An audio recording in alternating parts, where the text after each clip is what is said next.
Jayashree Liberty Hospitals, on the occasion of 11th anniversary, free OP consultation and 20% discount in OP. Contact. నమస్తే, నేను విజయ్. కాశ్మీర్లోని పెహల్గాంలో జరిగినటువంటి ఉగ్ర దాడి తరువాత ఇప్పుడు ఇండియా పాకిస్తాన్ మధ్య యుద్ధ వాతావరణం నెలకొంది. ఇప్పటికే ఇండియా తీసుకుంటున్నటువంటి నిర్ణయాలు కావచ్చు, పాకిస్తాన్ తీసుకుంటున్నటువంటి నిర్ణయాలు కావచ్చు, అసలు రెండు దేశాల మధ్య ఖచ్చితమైనటువంటి భీకర యుద్ధం జరిగితే అసలు ఏ దేశానికి ఆర్మీ పరంగా చూస్తే ఎంత బలం ఉంది? అందరిలోనూ ఇదే క్వశ్చన్ రైజ్ అవుతుంది. అసలు ఒకవేళ ఇండియా పాకిస్తాన్ కానీ డైరెక్ట్గా వార్కి వెళ్తే ఇండియాకు ఉన్నటువంటి బలం ఏంటి, పాకిస్తాన్కు ఉన్నటువంటి బలం ఏంటి? సో దీని గురించి మనం డీటెయిల్డ్గా ఈ వీడియోలో మీకు ఎక్స్ప్లెయిన్ చేసే ప్రయత్నం చేస్తాను. 2024 ప్రకారం చూస్తే, ఆ డేటా ప్రకారం ఒకసారి చూస్తే ఇది యాజ్ ఇట్ ఈస్గా చెప్పలేనటువంటి పరిస్థితి. అంటే ఇంచుమించుగా అప్రాక్సిమేట్ చేసి నేను దీన్ని మీకు అనలైజ్ చేస్తున్నాను. సో ఒకసారి మనం పరిశీలించినట్లయితే ఇండియాకి పాకిస్తాన్కి ఉన్నటువంటి బలాన్ని ఒకసారి మనం పరిశీలించినట్లయితే ఇండియా అంటే వరల్డ్లోనే ఇండియా చూస్తే 4వ స్థానంలో ఉంటుంది. ఆర్మీలో ఉన్నటువంటి బలం పరంగా చూస్తే ఆర్మీ పరంగా ఇండియన్ ఆర్మీకి వరల్డ్లోనే 4th ప్లేస్లో ఉంది. అలాగే పాకిస్తాన్కి 12th ప్లేస్ ఉంది. అది ఎలాగో మీకు ఒకసారి వివరించే ప్రయత్నం చేస్తాను. మిలిటరీకి సంబంధించి కూడా ఇండియా ర్యాంక్ పరంగా చూస్తే 4th ప్లేస్లో ఉంది ప్రపంచంలోనే. అలాగే పాకిస్తాన్కి 12వ ప్లేస్ ఉంది. సో ఒకవేళ యుద్ధం జరిగితే 12వ స్థానంలో ఉన్నటువంటి పాకిస్తాన్కి 4వ స్థానంలో ఉన్నటువంటి ఇండియాకి యుద్ధం జరగబోతుంది అన్నట్టుగా మీకు సింపుల్గా చెప్పాలంటే. అలాగే ఇండియాకు ఉన్నటువంటి ఇండియన్ ఆర్మీకి ఉన్నటువంటి సైనికులు ఎంతమంది, అలాగే ఇండియన్ ఆర్మీకి ఉన్నటువంటి ఫైటర్ జెట్స్ ఉన్నాయి, ఎన్నుంటాయి, అదేవిధంగా ఆయుధాలు ముఖ్యంగా యుద్ధ ట్యాంకులు కావచ్చు, వెహికల్స్ కావచ్చు, ఫైటర్ జెట్స్ కావచ్చు, అలాగే నేవీ పరంగా కూడా ఎన్ని యుద్ధ నౌకలు ఉన్నాయి, ఇలా డీటెయిల్గా మీకు ఒకసారి చెప్పే ప్రయత్నం అయితే చేస్తాను. మనకు డీటెయిల్గా ఒకసారి ఈ వీడియోలో వివరించే ప్రయత్నం చేస్తా. ఇండియా పరంగా చూస్తే సైనికుల పరంగా అంటే ఇప్పటికిప్పుడు యుద్ధం జరిగితే బార్డర్లో ఉండేటువంటి సైనికుల సంఖ్య చూస్తే 14.5 లక్షల మంది యాక్టివ్ పర్సన్స్. అంటే ఇండియా సైన్యంలో, భారత సైన్యంలో నేరుగా బోర్డర్ వరకు నేరుగా అక్కడ సిపాయిలు వెళ్ళి అక్కడ యుద్ధం చేస్తే ఆ ఉండేటువంటి సంఖ్యను చూస్తే 14.5 lakhs అంటే 14,50,000 ఇండియన్ ఆర్మీకి ఉంది. అలాగే పాకిస్తాన్ ఆర్మీకి చూస్తే కేవలం 6.5 లక్షల మంది యాక్టివ్ సోల్జర్స్ ఇక్కడ ఉన్నట్టుగా మనకి ఆ డేటా అయితే చెప్తుంది. అదేవిధంగా అంటే రిజర్వ్డ్ అంటే యాక్టివ్గా డైరెక్ట్గా వార్లో పార్టిసిపేట్ చేసేటువంటి ఇప్పటికిప్పుడు జరిగితే ఒకవేళ యుద్ధం జరిగితే ఎంతమంది సోల్జర్స్ వస్తారు అనేటువంటి డేటా ఇది. అలాగే రిజర్వ్డ్ సోల్జర్స్ ఎంతమంది ఉన్నారు అనేటువంటి ఆ డేటా కూడా ఒకసారి చూసే ప్రయత్నం చేద్దాం. రిజర్వ్ డేటా చూస్తే 11.5 లక్షల మంది సోల్జర్స్ ఇండియన్ ఆర్మీ ఇక్కడ రిజర్వ్లో ఉంటుంది ఇండియన్ ఆర్మీలో. అదేవిధంగా పాకిస్తాన్కి చూస్తే కేవలం 5.5 లక్షల మంది మాత్రమే రిజర్వ్లో ఉంటారు. ఇక మిగిలిన డేటా కూడా ఒకసారి మీకు వివరించే ప్రయత్నం అయితే చేస్తాను. యాక్టివ్ పర్సన్స్ మనం చెప్పుకున్నట్టుగా 1.45 మిలియన్, అలాగే పాకిస్తాన్కి కేవలం 0.654 మిలియన్. అలాగే రిజర్వ్ పర్సనల్ చూస్తే 1.15 మిలియన్, అలాగే పాకిస్తాన్కి కేవలం 0.55 మిలియన్. అంటే దాదాపుగా 60 కంటే 70% మనమే పాకిస్తాన్ కంటే ఎక్కువగా ఉన్నాం. అలాగే పారామిలిటరీ ఫోర్సెస్ చూస్తే 2.5 మిలియన్ ఉన్నారు. అంటే దాదాపుగా 25 లక్షల మంది మనకి పారామిలిటరీ ఫోర్సెస్ ఉంటే పాకిస్తాన్కు కేవలం 2,91,000 మంది మాత్రమే ఉన్నారు.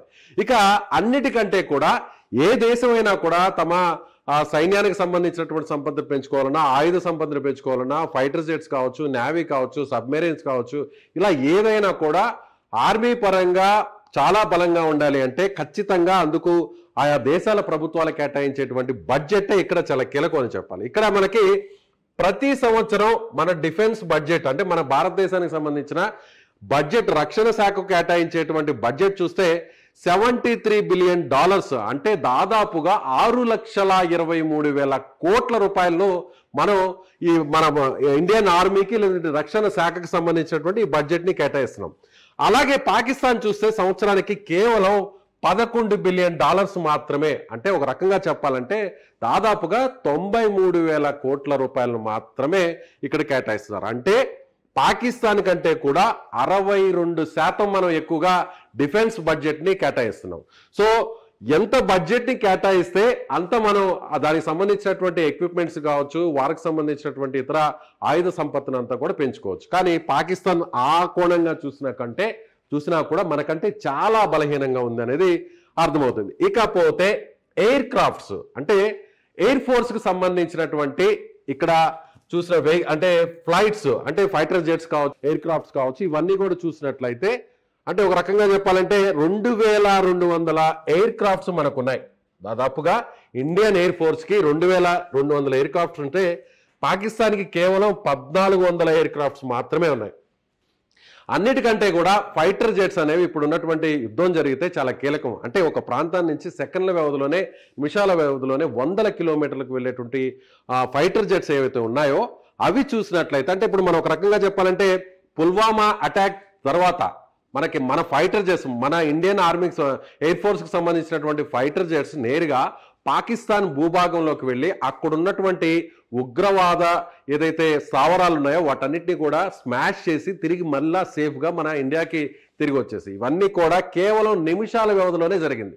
ఇదంతా చేసింది ఏంటంటే ఫైటర్ జెట్స్. అక్కడి నుంచి మిసైల్స్ ని, ఆ ఫైటర్ జెట్స్ అక్కడ మిసైల్స్ వదులుతాయి. ఆ మిసైల్స్ ఎక్కడైతే టార్గెట్ ఉంటుందో ఆ టార్గెట్ ప్లేస్ లో అవి లొకేట్ అవుతాయి. ఆ తర్వాత అక్కడ స్మాష్ చేస్తుంటాయి. ఇవన్నీ కూడా ఫైటర్ జెట్స్ అనేవి యుద్ధంలో చాలా కీలకంగా మారుతాయి. సో మన ఫైటర్ జెట్స్ చూస్తే 600 ఉన్నాయి. 600లో సుఖై, అలాగే 30 MKI, రఫేల్, ఇవన్నీ కూడా మనం చూడొచ్చు.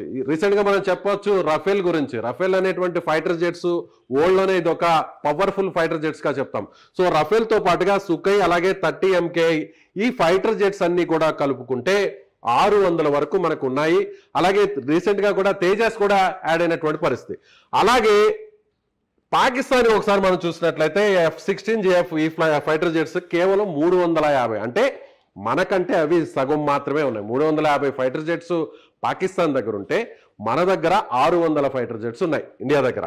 సో అదేవిధంగా అటాకింగ్ హెలికాప్టర్స్, అంటే ఇది పాత కాలంలో ఏదైనా ఒక ప్రాంతంలో మాత్రమే జరిగినప్పుడు ఆ ప్రాంతంలో హెలికాప్టర్స్ ద్వారా అటాక్ చేస్తుంటారు. అవి చూసినట్లయితే ఈ విషయంలో మాత్రం మనం కొంచెం పాకిస్తాన్కి ఇంచుమించుగా దగ్గరలో ఉన్నాం. అంటే ఈ ఒక్క విషయంలోనే పాకిస్తాన్ మనతో పోటీ పడుతుందని చెప్పాలి. ఫైటర్ హెలికాప్టర్స్ ఇవి చూసినట్లయితే 37, అంటే దాదాపుగా 37 నుంచి 50 వరకు ఉన్నాయంటున్నారు. ఇవి అపాచీ AH-64E. పాకిస్తాన్కి దాదాపుగా 50 నుంచి 55 వరకు ఉన్నట్టుగా తెలుస్తుంది. అంటే ఈ సంఖ్య రీసెంట్ గా పెంచుకున్నట్టుగా కూడా కొంత సమాచారం కూడా అందుతుంది. ఒక ఫైటర్ హెలికాప్టర్స్ విషయంలోనే పాకిస్తాన్ మనతో పోటీ పడుతుంది. అయితే ట్రాన్స్పోర్ట్ ఎయిర్ క్రాఫ్ట్, అంటే ఏదైనా సోల్జర్స్ ని ఒక ప్రాంతం నుంచి ఇంకో ప్రాంతానికి తీసుకువెళ్లాలన్నా, లేదంటే వారికి సంబంధించినటువంటి ఆయుధ సామాగ్రిని తీసుకువెళ్లాలన్నా కూడా వాటన్నిటికి కూడా ట్రాన్స్పోర్ట్ ఎయిర్ క్రాఫ్ట్ ని యూజ్ చేస్తూ ఉంటారు. ట్రాన్స్పోర్ట్ ఎయిర్ క్రాఫ్ట్ వచ్చేసి 250 మన ఇండియాకు ఉంటే పాకిస్తాన్కు కేవలం 200 మాత్రమే ఉన్నాయి. అంటే మనకంటే వాళ్ళకి ఒక 50 తక్కువగా ఉన్నాయి. ఇక ట్యాంక్స్ అంటే మన యుద్ధ ట్యాంకర్లు అని చెప్తుంటాం కదా. ఒక ప్రాంతం నుంచి ఇంకో ప్రాంతానికి నేరుగా వెళ్తుంటాయి, అక్కడి నుంచి ఫిరంగులు పేలుస్తూ ఉంటాయి. ఆ యుద్ధ ట్యాంకర్లకు సంబంధించి చూస్తే మన దగ్గర 4500 యుద్ధ ట్యాంకర్లు ఉంటే పాకిస్తాన్ దగ్గర 3700 యుద్ధ ట్యాంకర్లు ఉన్నాయి. అలాగే ఆర్మోర్డ్ వెహికల్స్, అంటే యుద్ధాన్ని, అంటే మామూలుగా వార్ సమయంలో ఉపయోగించేటువంటి వాహనాలు, అంటే ఒక చోట నుంచి ఇంకొక చోటకు సోల్జర్స్ ని తీసుకువెళ్లాలన్నా కూడా, కొంత ఎక్విప్మెంట్ తీసుకెళ్లాలన్నా కూడా ఆన్ రోడ్ వెళ్ళడానికి ఉపయోగించేటువంటి యుద్ధ వాహనాలను చూసినట్లయితే ఇవి 6000 మన దగ్గర ఉంటే పాకిస్తాన్ దగ్గర 9000 వరకు ఉన్నట్టుగా మనకి ఈ డేటా తెలుస్తుంది. అలాగే ఆర్టిలరీ సంబంధించినటువంటి ఎక్విప్మెంట్ చూస్తే ఇది 10,000 వరకు మనకు ఉన్నాయి. అంటే మీకు అది ఒకసారి మీకు ఆ ఫొటోస్ చూపించే ప్రయత్నం చేస్తాను. ఎస్, ఇవి ఇప్పుడు మనం చెప్పుకున్నాం కదా యుద్ధ ట్యాంకర్లు, ఇవి ఆర్టిలరీ ట్యాంకర్స్ అంటారు వీటిని. ఇక్కడ మనం చూస్తున్నాం కదా ఇవి. ఎస్, ఇవన్నమాట. ఈ డేటా విషయానికి వస్తే మన దగ్గర దాదాపు 10,000 వరకు ఉన్నాయి. మన ఇండియన్ ఆర్మీలో దాదాపు వీటి సంఖ్య, ఈ యుద్ధ ట్యాంకర్లు, ఆర్టిలరీ అనేటువంటి యుద్ధ ట్యాంకర్లు చూసినట్లయితే దాదాపుగా 10,000 ఉంటే పాకిస్తాన్ దగ్గర కేవలం 4500 మాత్రమే ఇక్కడ ఉన్నాయి. అలాగే రాకెట్ లాంచర్స్ ను కూడా చూద్దాం. రాకెట్ లాంచర్స్ ను మనం ఒకసారి చూద్దాం. ఈ రాకెట్ లాంచర్స్ మన దగ్గర ఎన్ని ఉన్నాయంటే 300 ఉంటే వాళ్ళ దగ్గర 130 వరకు ఉన్నాయి. అలాగే నేవల్ అసెట్స్, అంటే నావికా దళానికి సంబంధించినటువంటి ఎయిర్ క్రాఫ్ట్, మనకి ఏదైతే షిప్స్ కావచ్చు, వార్ షిప్స్ కావచ్చు, ఇవన్నీ కూడా చూసినట్లయితే దాదాపుగా మనకి 295 ఉంటే పాకిస్తాన్ దగ్గర కేవలం 100 మాత్రమే ఉన్నాయి. ఇక ఎయిర్ క్రాఫ్ట్ క్యారియర్స్ ఇవి నావికా దళంలో చాలా కీలకంగా పనిచేస్తాయి. ఎందుకంటే ఇప్పుడు మనం ఐఎన్ఎస్ విక్రమాదిత్య కానీ వీటి గురించి మనం ప్రత్యేకంగా చెప్తున్నాం. ఐఎన్ఎస్ ఆదిత్య కానీ అంటే ఒకేసారి ఈ ఫైటర్ జెట్స్ ఏవైతే ఉన్నాయో ఈ ఫైటర్ జెట్స్ అన్నిటినీ కూడా వీటి ద్వారా అంటే ఈ ఎయిర్ క్రాఫ్ట్ క్యారియర్స్ ద్వారా సముద్ర జలాల్లో తీసుకువెళ్తారు. ఇప్పటికే దీనికి సంబంధించినటువంటి సమాచారం కూడా వచ్చింది. ఏంటంటే బెంగళూరులో ఉన్నటువంటి నావీ డాక్ నుంచి ఇప్పటికే ఐఎన్ఎస్ ఆదిత్య అరేబియా సముద్రంలో ఉన్నటువంటి జలాల వైపు వెళ్ళడం జరిగింది. పాకిస్తాన్కు దగ్గరలోనే దీన్ని అక్కడ లొకేట్ చేశారు. అక్కడ ఈ ఎయిర్ క్రాఫ్ట్ ద్వారా ఒకేసారి 40 ఫైటర్ జెట్స్ని ఈ ఎయిర్ క్రాఫ్ట్ క్యారియర్ తీసుకువెళ్తుంది. అంటే మీకు చెప్పాలంటే ఇవి సో ఇవేంటంటే షిప్లా ఉంటుంది. ఫైటర్ జెట్స్ ఇక్కడి నుంచి ల్యాండ్ అవ్వచ్చు, అలాగే టేక్ ఆఫ్ అవ్వచ్చు. ఏదైతే శత్రు దేశం ఉంటుందో, ఎక్కడైతే యుద్ధం చేయాల్సినటువంటి ఆ ప్రాంతం ఉంటుందో ఆ భూభాగానికి దగ్గరగా ఉన్నటువంటి జలాల్లో ఈ ఎయిర్ క్రాఫ్ట్ క్యారియర్ని తీసుకువెళ్తారు. అక్కడ నుంచి అంటే భూమికి మధ్య దూరం ఉండి మధ్యలో ఒకవేళ వాటర్ ఉంటే, సముద్ర జలాలు ఉంటే ఆ సముద్ర జలాల్లోనే అక్కడ ఒక రకంగా చెప్పాలంటే బేస్ పాయింట్ చేసుకుంటారు. సముద్ర జలాల్లోనే యుద్ధం టైంలో బేస్ పాయింట్ చేసుకుంటారు. ఆ ఎయిర్ క్రాఫ్ట్ క్యారియర్ నుంచే ఈ యుద్ధ వాహక నౌకకు సంబంధించినటువంటి దీని మీద నుంచే ఫైటర్ జెట్స్ అన్ని కూడా ల్యాండ్ అవుతాయి, టేక్ ఆఫ్ అవుతుంటాయి. సో ఇలా ఒకేసారి 40 ఫైటర్ జెట్లను తీసుకెళ్లేటువంటి ఐఎన్ఎస్ ఆదిత్య ఇప్పుడు ప్రస్తుతం పాకిస్తాన్కి దగ్గరలో ఉన్నటువంటి ఆ గుజరాత్ అలాగే పాకిస్తాన్ మధ్య ఉన్నటువంటి సముద్ర జలాల వైపు వెళ్తోంది. సో ఇది కూడా ఒక ఇండికేషన్ అని చెప్పొచ్చు. అంటే ప్రతి విషయంలో కూడా మనం చాలా అలర్ట్గా ఉన్నాం. ఈ విషయంలో ఎయిర్ క్రాఫ్ట్ క్యారియర్స్ మనకు 2 ఉంటే పాకిస్తాన్ దగ్గర ఎన్ని ఉన్నాయి? 0. పాకిస్తాన్ దగ్గర ఏమీ లేవు. పాకిస్తాన్ దగ్గర ఒకవేళ సముద్రంలో నుంచి మన మీద అటాక్ చేయాలంటే సముద్రంలో బేస్ పాయింట్ ఏర్పాటు చేసుకొని అక్కడి నుంచి ఫైటర్ జెట్స్ని అటు కాశ్మీర్ కావచ్చు, పంజాబ్ కావచ్చు, వాటెవర్ ఎలాంటి మన దేశంలోని భూభాగం మీద మిసైల్స్ని వేయాలి అంటే యుద్ధ విమానాల నుంచి వాళ్ళ దగ్గర సముద్ర జలాల్లో ఉండేటువంటి ఒక బేస్ పాయింట్ అనేది లేదనే చెప్పాలి. సో ఈ విషయంలో మాత్రం పాకిస్తాన్ చాలా బలహీనంగా ఉంటుంది. మనం ఫైటర్ జెట్స్ ద్వారా ఆకాశం నుంచి అటాక్ చేయొచ్చు. ఈ విషయంలో కూడా ఫైటర్ జెట్స్ మన దగ్గర ఎక్కువగా ఉన్నాయి, 600 పైన ఉన్నాయి. పాకిస్తాన్ దగ్గర కేవలం 350 ఉన్నాయి. ఈ 600తో పాటుగా మనం సొంత టెక్నాలజీతో తయారు చేసినటువంటి తేజాస్ యుద్ధ విమానాలు కూడా యాడ్ అయ్యాయి. సో అలాగే రఫేల్ యుద్ధ విమానాలు ప్రపంచంలోనే అత్యంత ఆయుధ సామర్థ్యం కలిగినటువంటి యుద్ధ విమానాలుగా చెప్తుంటారు. వీటిని కూడా మనం ఇటీవల మనం ఈ రఫేల్స్ని మనం మన ఇండియన్ ఎయిర్ ఫోర్స్లో జాయిన్ చేసాం. సో భూమి మీద నుంచి అటాక్ చేసినా ఇక్కడ మనం చాలా స్ట్రాంగ్గా ఉన్నాం. అంటే మన సైనికుల సంఖ్య పాకిస్తాన్ కంటే 60%, 50% ఎక్కువ ఉంది. అలాగే ఆకాశం నుంచి ఒకవేళ మనం అటాక్ చేసినా కూడా ఇక్కడ చూసినట్లయితే ఫైటర్ జెట్స్ మన దగ్గర 600 ఉన్నాయి, పాకిస్తాన్ దగ్గర 350 ఉన్నాయి. అలాగే ఎయిర్ క్రాఫ్ట్ 250 మన దగ్గర ఉంటే వాళ్ళ దగ్గర 200 ఉన్నాయి. అలాగే ఒకవేళ సముద్ర జలాల నుంచి అంటే మనం అటాక్ చేయాలన్నా కూడా వాళ్ళ దగ్గర ఎయిర్ క్రాఫ్ట్ క్యారియర్స్ లేవు. అన్నిటికంటే సబ్మెరైన్స్ కూడా చాలా కీలకం. ఒకవేళ అంటే నీటి కింద నుంచి సముద్ర జలాల్లో నీటి కింద నుంచి మిసైల్స్ని లాంచ్ చేస్తుంటారు. మనం గాజీ సినిమాలో చూసాం కదా. ఆ మిసైల్స్ అన్నిటినీ కూడా లాంచ్ చేసినప్పుడు అవతల వైపు ఉన్నటువంటి భూభాగం మీద కావచ్చు, లేదంటే వేరే యుద్ధ నౌకలు కావచ్చు, వాటిని అటాక్ చేయాలంటే అప్పుడు ఈ సబ్మెరైన్స్ అనేటి వాటిని సముద్ర జలాల అంతర్భాగంలో ఇవి వెళ్తూ ఉంటాయి. బయటికి ఎక్కడా కూడా కనిపించవు, సముద్రం ఉపరితలం మీద ఇవి ఉండవు. సముద్రం లోపల నుంచి అంతర్భాగంలో ఇవి ట్రావెల్ చేస్తుంటాయి. వాటినే సబ్మెరైన్స్ అంటారు. ఈ సబ్మెరైన్స్ మన దగ్గర 20 ఉంటే అందులో అత్యంత అడ్వాన్స్డ్ టెక్నాలజీతో, న్యూక్లియర్ టెక్నాలజీతో వాడేటువంటి సబ్మెరైన్స్ కూడా మన దగ్గర ఉన్నాయి. అలాగే డీజిల్తో యూజ్ చేసేటువంటి సబ్మెరైన్స్ కూడా మన దగ్గర ఉన్నాయి. అవి దాదాపుగా 20+ మనకున్నాయి. ఇవి కూడా అరేబియా హిందూ మహాసముద్రం జలాల్లో అంతర్భాగంలో వీటిని యుద్ధం సమయంలో యూజ్ చేసేటువంటి పరిస్థితి ఉంటుంది. పాకిస్తాన్ దగ్గర కేవలం ఎలక్ట్రిక్ అండ్ డీజిల్ సబ్మెరైన్స్ కేవలం 10 మాత్రమే ఉన్నాయి, 10 మాత్రమే ఉన్నాయి. ఇలా కూడా చూస్తే మనం వీటికంటే కూడా పాకిస్తాన్ కంటే కూడా 100 రెట్లు ఎక్కువగా ఉన్నాం. వాళ్ళు 20 ఉంటే మన దగ్గర 10. సో డెస్ట్రాయర్స్ అంటే అంటే ఒక రకంగా ఇవి డెస్ట్రాయిస్, ఇవి కూడా సముద్ర జలాల్లో ట్రావెల్ చేస్తూ సో అవతల ఉన్నటువంటి యుద్ధ నౌకల మీద అటాక్ చేస్తుంటాయి, దాడి చేస్తుంటాయి. ఇవి కూడా ఇది యుఎస్ కు సంబంధించింది. మీకు ఎగ్జాంపుల్ గా చూపించే ప్రయత్నం కోసం ఇది చూపిస్తారు. ఈ డెస్ట్రాయర్స్ మన దగ్గర 10 ఉంటే పాకిస్తాన్ దగ్గర 0, పాకిస్తాన్ దగ్గర లేవు. అంటే డెస్ట్రాయర్స్ అంటే అక్కడి నుంచి కూడా వాటి నుంచి కూడా మనం మిసైల్స్ ని లాంచ్ చేసి ఎక్కడైతే ఎనిమీకి సంబంధించినటువంటి లొకేషన్ ఉంటుందో అక్కడ టార్గెట్ చేసి మనం మిసైల్స్ ని లాంచ్ చేయొచ్చు. సో ఫ్రిగేట్స్ అనేటువంటి విషయానికి వస్తే ఫ్రిగేట్స్ ఎన్ని ఉన్నాయో ఒకసారి మనం చూస్తాం. మీకు అర్థం అవడం కోసం వాటిని వివరించే ప్రయత్నం చేస్తాను. ఎస్, ఇవి కూడా సముద్ర జలాల్లో వాడేటువంటి ఫ్రిగేట్స్. అంటే ఇది కూడా ఒక రకంగా చెప్పాలంటే యుద్ధ నౌకల్లాగే ఉంటాయి. అంటే ఒక్కొక్క దానికి సపరేట్ టెక్నాలజీ ఉంటుంది. కొన్ని యుద్ధ నౌకలు వాటిలో నుంచి లాంచ్ అయ్యేటువంటి మిసైల్స్ ని తిరిగి భూమి మీదకి వేసేటువంటి మిసైల్స్ ఉంటాయి. అలాగే ఆకాశంలో ఉన్నటువంటి టార్గెట్స్ ని పేల్చేటువంటి మిసైల్స్ ఉన్నటువంటి టెక్నాలజీ ఉన్న యుద్ధ నౌకలు ఉంటాయి. ఇలా వాటిని సపరేషన్ చేసినప్పుడు ఈ పరంగా చూసినా కూడా పాకిస్తాన్ కంటే మనం చాలా స్ట్రాంగ్ గా ఉన్నాం. గగనతలంలో మనం అటాక్ చేయాలన్నా కానీ మనమే స్ట్రాంగ్ గా ఉన్నాం.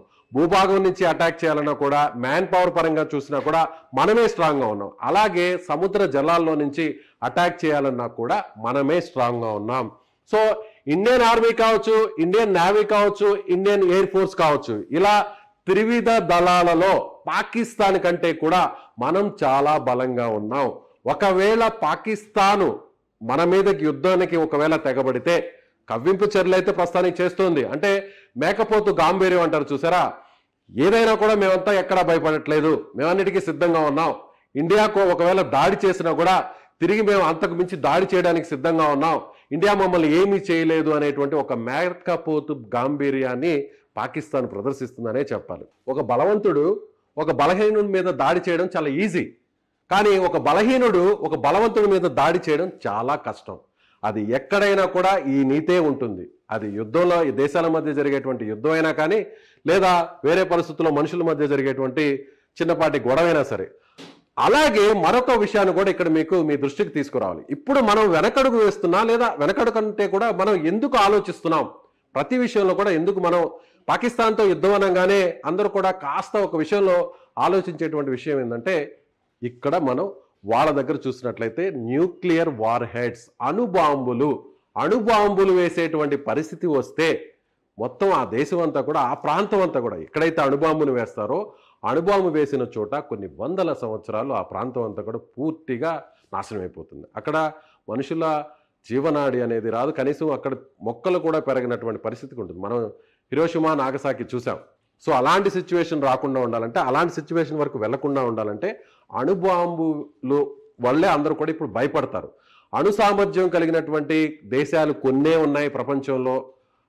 అందులో మనం ఒకరమైతే మన దగ్గర 160 వరకు ఉంటే war heads, nuclear war heads, Pakistan దగ్గర 165 ఉన్నాయి. ఈ విషయంలోనే కొంత మనం ఆచితూచి వ్యవహరించాల్సినటువంటి పరిస్థితి. ఎందుకంటే పాకిస్తాన్ ఇప్పటికే ఆర్థికంగా పూర్తిగా చితికిపోయింది. ఇప్పటికే పాకిస్తాన్లో అంతర్గతంగా అనేక విభేదాలు ఉన్నాయి. ఒకవైపు బెలూచిస్తాన్ సమస్య పట్టి పీడిస్తోంది. బెలూచిస్తాన్ ఏమంటుందంటే, సపరేట్గా మాకొక దేశాన్ని ఇచ్చేసేయండి, మాకు స్వాతంత్రం కావాలి, పాకిస్తాన్ నుంచి మేము విడిపోతున్నాం అని చెప్పి పదే డిమాండ్ చేస్తుంది. అక్కడ కూడా పాకిస్తాన్కి వ్యతిరేకంగా ఒక రకంగా అక్కడ అంతర్గత విభేదాలు అయితే నడుస్తాయి. ఆ సమస్య ఒకవైపు ఉంది.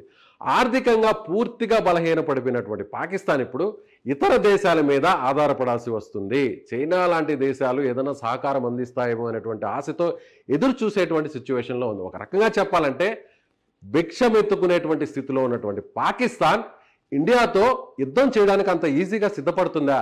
చేయదు. కాకపోతే వాళ్ళ దగ్గర ఉన్నటువంటి న్యూక్లియర్ వార్ హెడ్స్, అంటే పాకిస్తాన్ ఎలాగంటే ఒక రకంగా చెప్పాలంటే తామేం చేయలేకపోయినా కూడా అవతల వాళ్ళని భయపెట్టాలి. ఏ చిన్న ఇష్యూ వచ్చినా కూడా మా దగ్గర కూడా అణుబాంబులు ఉన్నాయి. ఎస్, మనం ఆల్రెడీ కొంతమంది పాకిస్తాన్కి సంబంధించినటువంటి ఆర్మీ ఆఫీసర్స్ కావచ్చు, వీళ్ళందరూ కూడా మాట్లాడుతుంటారు, మేము కూడా ఏం తక్కువ కాదు, మా దగ్గర కూడా న్యూక్లియర్ హెడ్స్ ఉన్నాయని. ఈ విషయంలోనే మనం ఆలోచిస్తాం. అంటే ఆ స్థాయి వరకు యుద్ధం జరిగితే అణుబాంబులు వేసుకునేటువంటి స్థాయి వరకు రాకూడదు కూడా. కానీ ఒకవేళ అలాంటి సిచ్యువేషన్ వస్తే పాకిస్తాన్ దగ్గర ఉన్నటువంటి న్యూక్లియర్ వార్ హెడ్స్ వల్లే మనం కాస్త ఆలోచించాల్సినటువంటి పరిస్థితి.